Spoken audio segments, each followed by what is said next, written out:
You start out with an indigenous people, add in some European conquistadors, and when you look at the ancient ruins of the conquered indigenous people, and when you listen to their stories and traditions, well, you come up with a very clear understanding. Someone is not telling the truth. Buckle up your seatbelts. We're headed to Peru, my friends. Are you not curious? Who is this man? This enigma? Yes, a man of many talents, but he is a glitch in the system.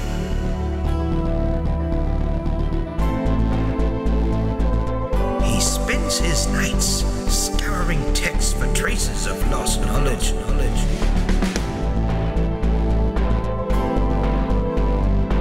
We dare not stand by and turn a blind eye to this man speaking on a public forum.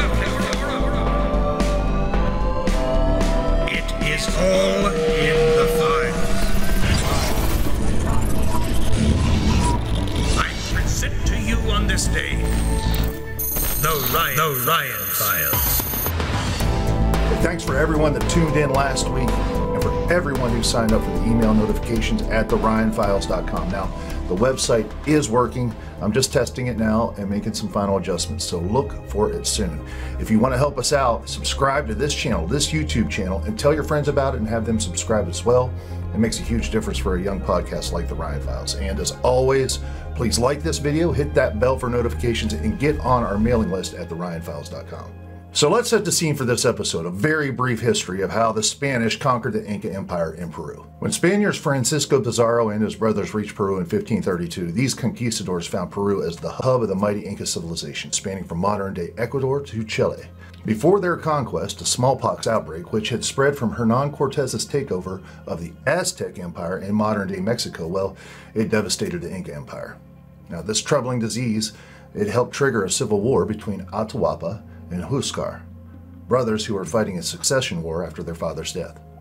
Now, exploiting this turmoil, Pizarro staged a takeover. In 1532, the Spanish ambushed and captured Atahualpa, leading to his eventual execution. A fascinating story in and of itself if you're interested in a deeper dive. Now, initially, Pizarro pretended to uphold Inca rule, okay, but the oppressive actions of the Spanish soon revealed their dominance and intentions. They violently suppressed indigenous uprisings, establishing Cusco as a Spanish colonial settlement by March 23rd of 1534, ending the city's autonomy. Peru and what was left of the Incan Empire were now under Spanish rule. Now, if you want to learn more about the history of Peru, you should definitely check out History of the Conquest of Peru by William Prescott.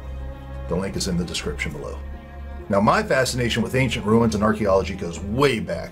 I still have a scar on my back from a whip I got on a field trip during an elementary school field trip.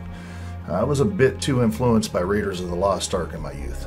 So back in February of 2023, I was listening to an intriguing episode of one of my favorite podcasts, Warrior Creatures, and they talked about an upcoming expedition to explore the megalithic ruins in Peru.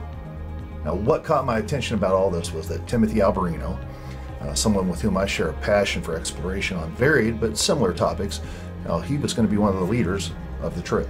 Naturally, I immediately signed up and spent the next months preparing for the altitude, ensuring I wouldn't miss a single moment while there. And remaining the true geek that I've always been, of course, I was geared up so I could film and photograph every second of the expedition. My decision to go to Peru was driven by a deep need to experience firsthand these colossal rocks, or megaliths, that I'd only really read and heard about in books. There was something gnawing at me, and my gut, well, it was telling me I needed to travel there to be able to just see them, to touch them, these amazing stones, just to better understand what their origins were. Sometimes, you know, your instincts, well, they guide you to places that your mind can't quite grasp. So I went. Now, the journey itself was truly remarkable. The ruins, the landscapes, the rich culture, the immersive experience, man, it was nothing short of intoxicating. But what truly made this trip extraordinary was the group of people I had the privilege of sharing it with. Now, strangers at first, but now unforgettable companions, bound by a unique and unforgettable adventure. Now, on a side note, if you've never embarked on such a journey, man, I strongly encourage you to do it. Give it a try, man. The overwhelming positivity, stepping out there into the art of the possible, man, it is an experience like no other. So what do you say? Let me quickly break down the trip for you. The first day we explored Cusco City and the Coricancha. The Cusco City streets are lined with megalithic stones that were the foundations of the capital city of the Inca Empire. The Coricancha was very important to the Inca. It was their sun temple, the most sacred site in the Incan Empire and its capital of Cusco. Its walls were covered with gold, and its courtyards were filled with golden statues. Even today, the place is incredible. To make a long story short, when the Spanish took over, it was converted to the convent of Santo Domingo under the rule of the Catholic Church. We then visited Sacsayhuaman. Now, Sacsayhuaman boasts the largest stones I experienced on the trip, some reaching 28 tons. I mean, the space shuttle only weighs 78 tons. When the Spanish first saw them, they said they had to have been placed there by either demons or giants. And these stones were quarried 10 to 20 miles away across challenging terrain at an altitude of over 12,000 feet above sea level. Honestly, there's no real words to describe how massive this site is. And I kind of sensed that would be the case when I was researching the site. And of course, that's why I had to go. My grand expectations were diminished by the reality of just how amazing Sacsayhuaman is. Another fascinating site we explored was Nuapa Iglesia, a little-known, rarely visited site on the side of a mountain in the Sacred Valley near Ollantaytambo. A sacred temple and a large cave awaits you at the end of the hike, including several structures, an altar carved in a bluestone outcropping, and what many believe to be a spiritual gateway or portal within the cave wall that was used by the ancient Incans. Interestingly, the same style and shape of these portals and altars can be found in many different places in the world, particularly in Egypt and ancient Persia, and in the relatively nearby ruins at Tiwanaku in Bolivia. After spending the night, we woke early for a morning hike to witness the Pakaritampu Pyramid on the Pacarina Plateau. Because the pyramid can only be seen at sunrise, and because we were there just days after the summer solstice, many of us jogged up the mountain slope to ensure that we were there before sunrise, a fact that will forever live on through the words of my new friend and companion on the trip, Justin. I bet you the hike down is going to be easier than the hike up. Oh, for sure. Yeah. I'm hoping. Yeah. So which one of you ass wagons ran? A two-dimensional pyramid is laid out in the valley below, and the shadows cast by distant mountains during sunrise reveal an ancient calendar on the valley floor. It was super fascinating. It was like an ancient sundial. This experience alone was worth the entire trip, friends. Little did I know how much more there was to come. Our next stop was the fortress of Ollantaytambo, just across the valley from Parakina Plateau. Now, Ollantaytambo is considered the last remaining Incan city, as the Spanish were not able to overcome the Inca in this incredible site. Once again, throughout the entire city and fortress complex, we see megalithic stones quarried from a mountain across the Sacred Valley. And once again, we see a clear line that seems to indicate two different styles and abilities: megalithic architecture in the foundations and Incan stonework above. From a cultural perspective, one highlight of the trip was our evening meal where we experienced pachamanca, which in the Quechua language means earth pot. The raw meat and vegetables are placed on heated stones, then buried beneath wet blankets covered with earth. 20 minutes later, the dirt and blankets are removed, revealing an incredible meal that fed over 40 of us on the trip. I took such an interest in the process, really thinking of recreating it once I got home, that I was asked to plant the flowers on top. An honor, if I'm not mistaken, by my interaction with the folks there. After a train ride from Ollantaytambo, we finally made it to the grand finale, Machu Picchu. In terms of awe, mystery, and beauty, this complex was the crown jewel of the trip. I had the chance to climb Huayna Picchu in the morning and then explore the rest of the ruins throughout the rest of the afternoon. Once again, there was a theme that existed: megalithic rock foundations and Incan masonry built on top. I was so lucky to have visited when I did. Machu Picchu has been closed in the past due to political concerns, and just recently, access has been limited for conservation reasons. Still, if you ever get a chance to visit this amazing site, you should do so. I can tell you, it's a memory I'll never forget. Now again, my primary reason for this particular journey was to witness the megaliths, often referred to as Cyclopean architecture, and they're found at various sites worldwide. I mean, these stones are monumental.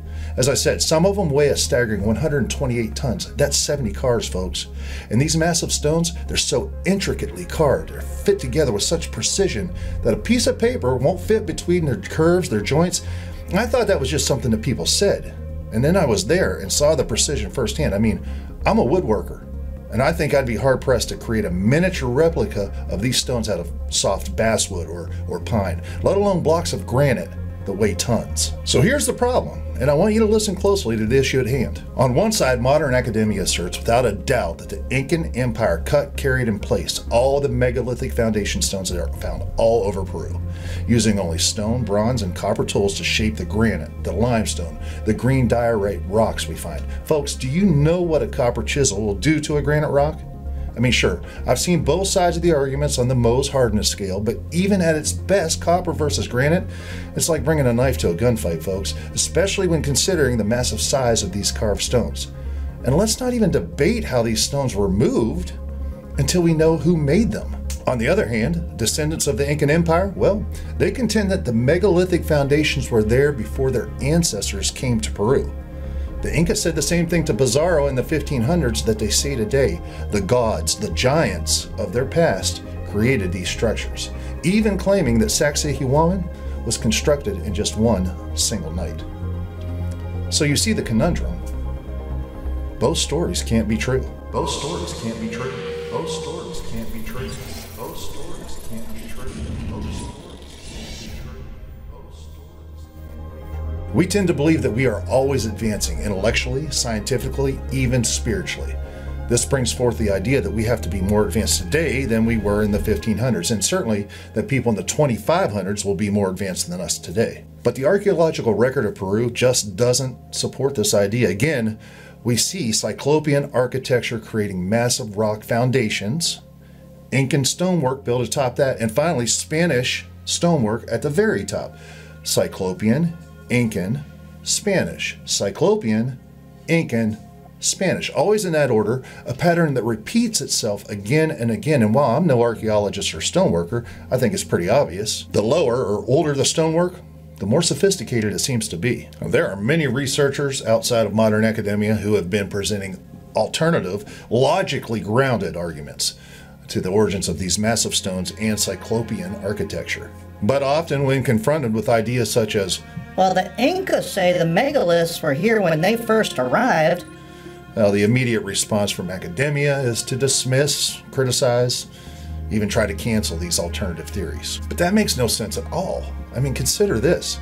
Albert Einstein dropped out of school at age 15. Thomas Edison, he was considered dumb by his teachers. And who would have thought that Frank Lloyd Wright would become one of the world's greatest architects without a degree in architecture?